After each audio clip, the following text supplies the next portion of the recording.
algorithm and flowchart. Tech Talk. In this chapter, we will learn about algorithm, flowchart, problem solving using flowchart and algorithm, looping. In our daily life, computers play a major role as they perform a variety of tasks, from generating bills to creating documents, ticket reservation, internet services, and many other important tasks are performed by computers daily. Have you ever wondered about how do computers perform all these tasks? The answer is with the help of programs. A program consists of commands that a computer has to follow in order to perform a task. We have to know the steps to solve any problem in order to write a program. This is where flowcharts and algorithms come to our aid. To make a good program, we need to clearly list all the steps in solving a problem. Let's now learn how to make algorithms and flowcharts. Algorithm, a systematic list of instructions used to perform a task, is known as an algorithm. Solving complex problems become very easy when we use an algorithm. To make an algorithm, we make a clear, precise list of steps that is to be followed one after the other in order to solve the problem. An algorithm enables one to think logically, thus enabling us to make efficient and effective programs. So, it is also called as the building block of computer programs. In order to make an algorithm, first define the exact problem, then analyze it, so that we can clearly break it down into steps and write an algorithm. Every step of the algorithm should be in a separate line. Characteristics of a good algorithm. Precision. A good algorithm should have clear and unambiguous steps. Uniqueness. Every step in an algorithm should give proper result and should not deviate from its means. Feasibility. The steps should be possible and practicable in real life. Input. A well-defined set of inputs should be accepted by a good algorithm. Output. A well-defined set of output should be produced by a good algorithm. Finiteness. Every algorithm must stop after a finite number of steps. Let us learn the following algorithms for more clarity. Example 1. Algorithm to add two numbers. Step 1. Start. Step 2. Take the first number. Step 3. Take the second number. Step 4. Add the two numbers. Step 5. Print the result. Step 6. Stop. Example 2. Algorithm to find the average marks scored by a student in two subjects. Step 1. Start. Step 2. Take the marks scored in the first subject. Step 3. Take the marks scored in the second subject. Step 4. Add the marks from subject 1 and subject 2 to get the total. Step 5. Now divide the total by 2. Step 6. Print the average. Step 7. Stop. Example 3. Algorithm to find the greater number between two given numbers. Step 1. Start. Step 2. Take two numbers, A and B. Step 3. Compare these two numbers. If A is greater than B, then go to step 4. Else, go to step 5. Step 4. Print A is greater and go to step 6. Step 5. Print B is greater. Step 6. Stop. Flowchart.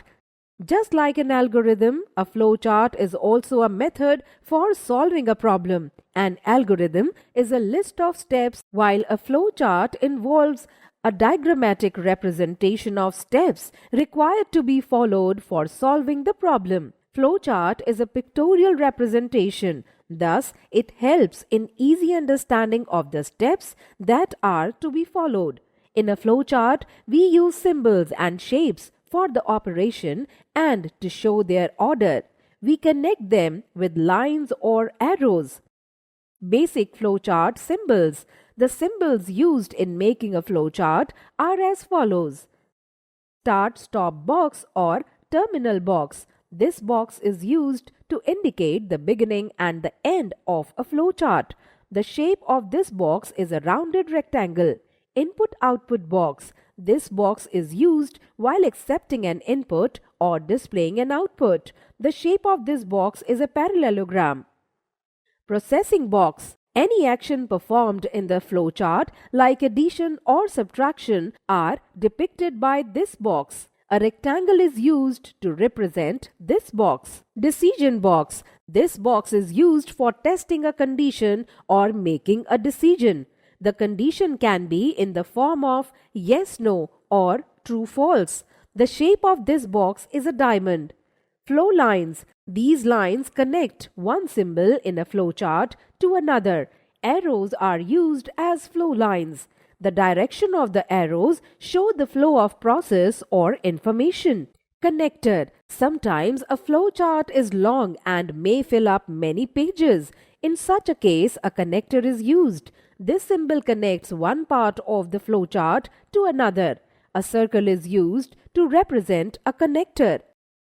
Rules to draw flowcharts. Following are some rules to draw flowcharts. 1. In drawing a proper flowchart, all the necessary requirements should be listed in a logical order.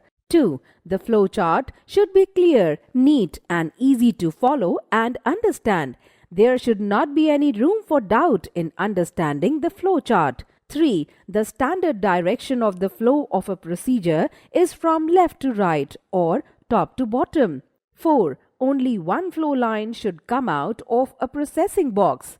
5. Only one flow line should enter a decision box, but 2 or 3 flow lines, one for each possible answer, may leave the decision box. 6. Only one flow line should be used for a terminal box. 7. Write clearly within the standard flowchart symbols. If necessary, use other symbols to describe the data or computational steps more clearly. 8. Avoid intersecting flow lines to make the flowchart clearer and more effective. This helps in better communication. 9. Ensure that the flowchart has a clear start and stop point. 10. Test the validity of the flowchart by running it with simple test data to check if it works correctly. Let us learn the following flowcharts for more clarity. Example 4. Flowchart to decide whether to carry an umbrella or not. Example 5. Flowchart to find the greater number between two given numbers. Example 6. Flowchart to check whether a student has passed or failed in the examination. Problem solving using flowchart and algorithm.